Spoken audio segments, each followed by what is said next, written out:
Hi, welcome back to Sam Broome.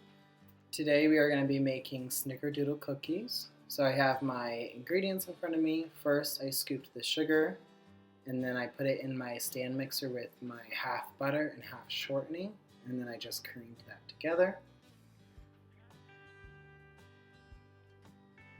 Now I am cracking 2 eggs. I scraped the bowl before I put the egg in, which is important just to make everything is incorporated evenly, and mix after 1 egg, mix, add the other egg, and then mix again.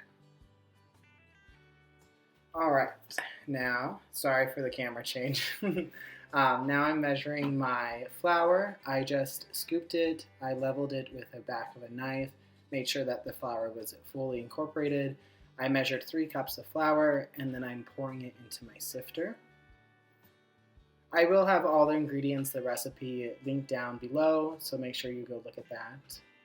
Now I'm putting in the sifter my salt, cream of tartar, baking soda, and then all the seasonings, which is just a little bit of cinnamon. And then sift that into your butter mixture.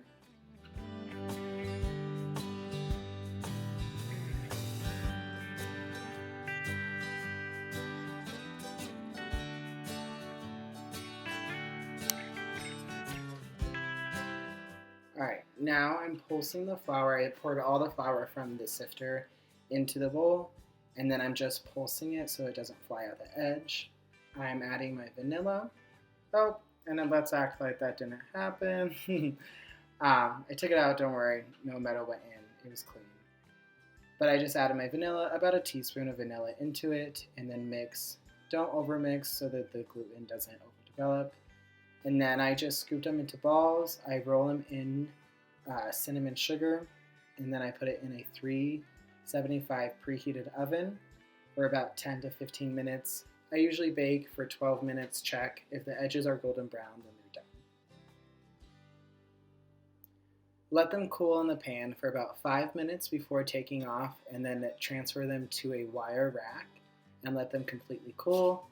Here I'm just doing a little photo shoot for like a thumbnail for the video.